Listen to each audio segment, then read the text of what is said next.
Then once you've finished sewing all 24 red and green pouches, so that's the numbers, and both sides, we can now start to add embellishments.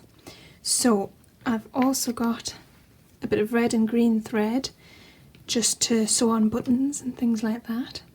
So red, green and white thread is the main colours that I'm using.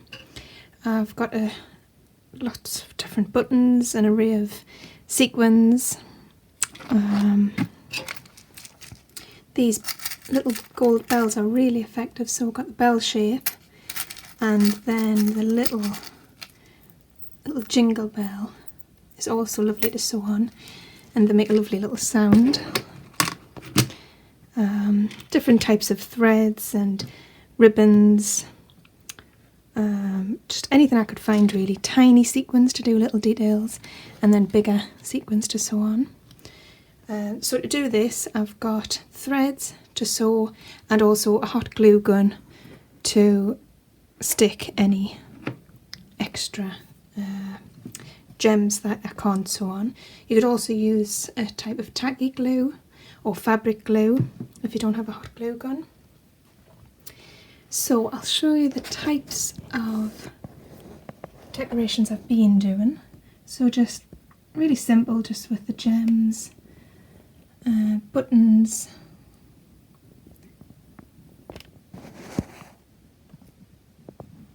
and I've used lots of different colours as well. I haven't kept it just to red and green. I've tried to mix it up a bit and just add some nice little detail, but not too much. So one of the really lovely things that I like to do is make little holly leaves out of felt, and then you can just add a gem, or if you haven't got any red jewels you can just cut out a little circle of felt and use that as the berry.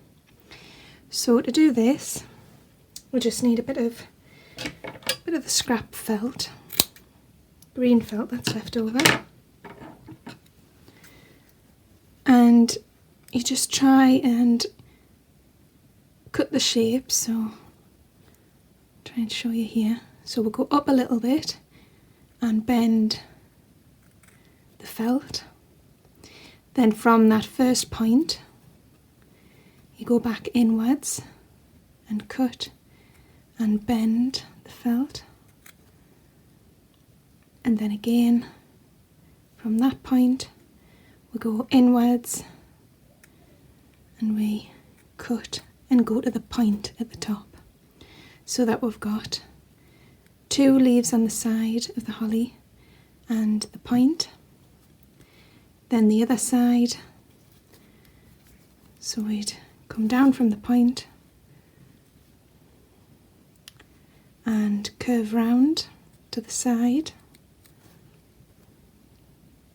If it's easier, we'll just take this excess off to finish the detail. And then from this point, again, we do a curve in the middle and pull the felt round. And then the last curve, we just meet at the bottom of the stalk. So that we've got a rough type of holly shape, and then you can just trim it as you like to get it a bit neater. So when you've got 2 or 3 of those, we just sew them on. So take your needle with green thread and knot the end, and then sew it onto a red pouch. And I just like to do a couple of sprigs. So this time, so I've done it in the centre with this one, and I'll just try it on the corner with this. So just sewing these on with just a simple running stitch or back stitch just through the middle of that felt shape. It also creates a little bit of like a vein in the leaf. So just a few stitches are enough to hold it.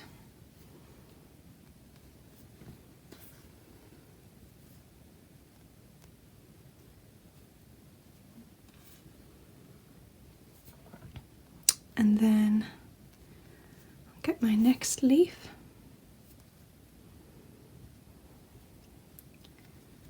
And put that one on an angle away from the other one.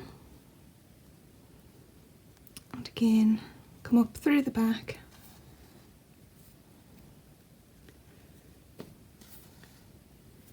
And do a few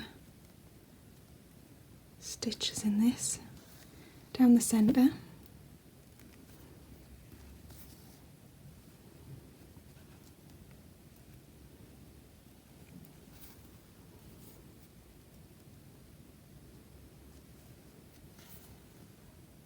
And then I can just tie this off at the back just by looping under a stitch and pulling. And I just do this a few times. You can also, just before it pulls, loop the needle under the thread to catch it and make a little knot. So just a couple of times to tie the thread off. And then trim that. And now just the berries. So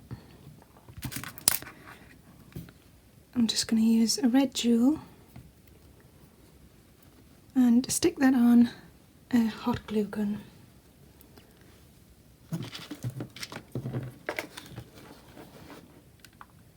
Just a tiny touch of glue.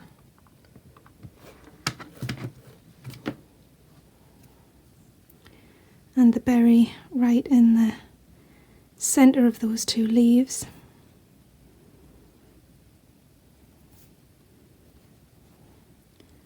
And then any excess glue I just pull or trim off to neaten it up. And I've also used this technique of cutting the felt to make a Christmas tree. So number 11 here. Just cut the green felt in a rough Christmas tree shape and added little baubles and a star using jewels. So you can just go as wild as you like with it or keep it as simple as you like, and it's a good thing if the kids do want to get involved. Once you've done the main of the sewing, then it's a nice thing if they want to add their own little bits and bobs, glue things on and design how they want the pouches to look. So you just continue that until all 24 pouches are embellished in whatever way you like.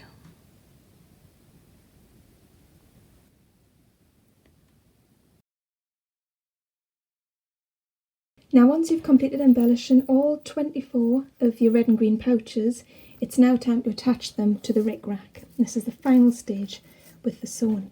So what you do, you take your 2 metre length of rickrack and half it. So you just find the centre point of the 2 metres, and then where you've got the centre, if you just put a pin through, it's much easier if you use the pins to mark your points, and then you know where you can sew from. So that's the centre of the rickrack. So I've just put a pin through there so that I know not to go over it. So then this first half of rickrack will be numbers 1 to 12, and the second half will be numbers 13 to 24. So now, before I start sewing, I wanted to pin them all on to make sure that they were spaced out correctly and that I had enough room for all 12 on this half. So I've just left a gap of 2 centimetres.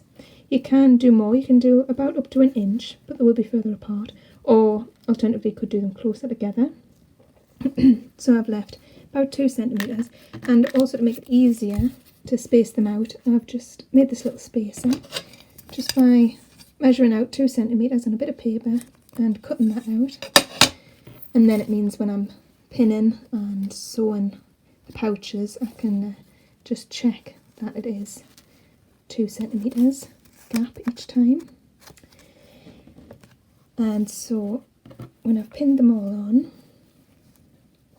I've had to make sure that I haven't went above the fold line of the lid, because otherwise if you if you pin it on, kind of using that fabric there, the lid won't close properly.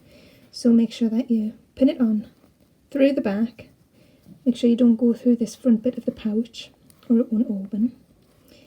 And I've stayed towards the bottom of the rick rack just so that I could see a bit decoration at the top.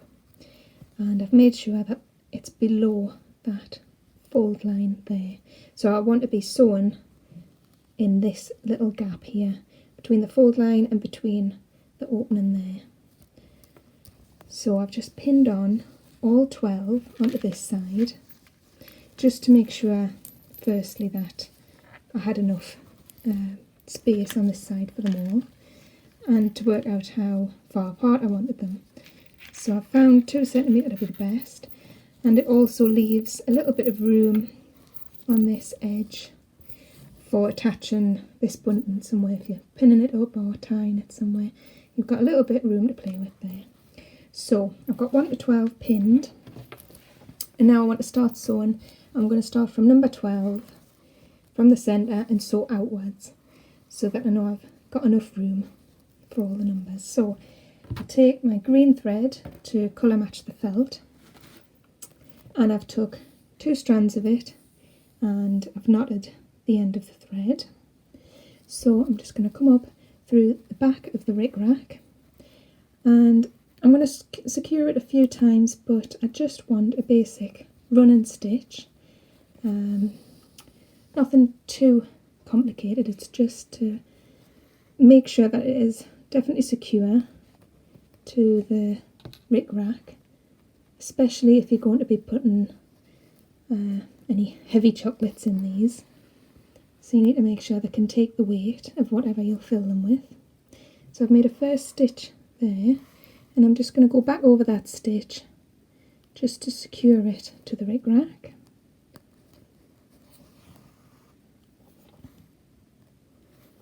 You can do this a few times if you need. And then I'm going to start a running stitch.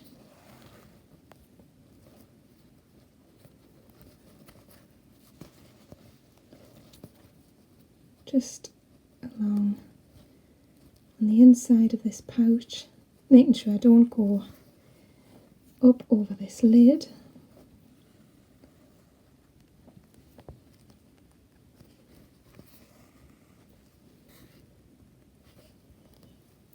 And make sure I'm constantly catching the back of this rick rack with a few stitches. The double thread just means that it's a little bit stronger. I mean, you can do even thicker again. You can do 3 or 4 strands of thread if you want to make sure that it is really tied on there.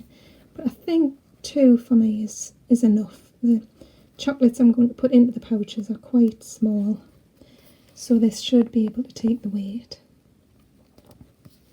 And then all I do when I come to the end is just a few more kind of overlapping stitches there and some knots to tie it off.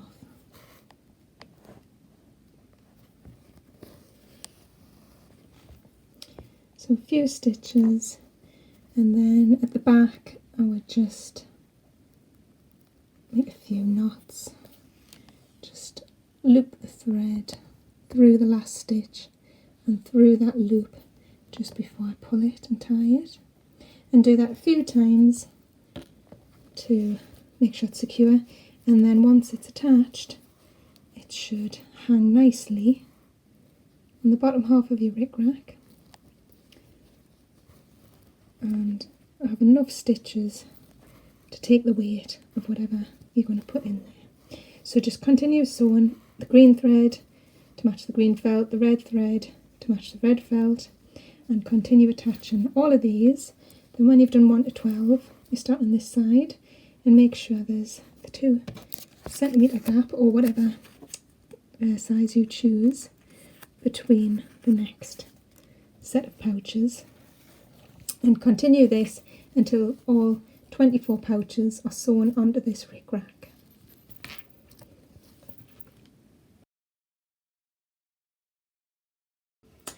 And that is it.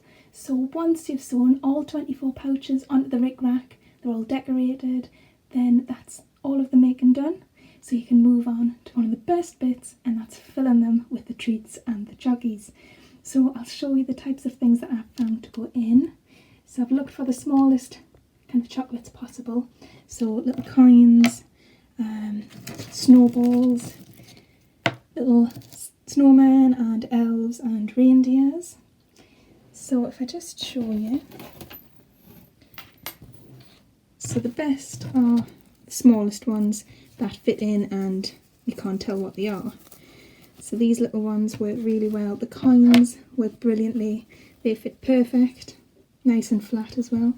The slightly bigger things, the reindeer and the elves, they start to push the pouch a little bit, so they might not completely close. So anything bigger than that couldn't go for. But what I've done, if I have a problem like that, if it's something I really want to put in, a nice treat, chocolate, or even just a surprise toy, I've got a little note wrote out for a bit of a treasure hunt on that day. So I put that in the pouch, and then the kids can look under the tree and then go hunting for this bigger treat for that day in December. So you can fill it and enjoy these treats all through the lead up to Christmas. And I hope you've really enjoyed making this Advent bunting, and I wish you all a very Merry Christmas.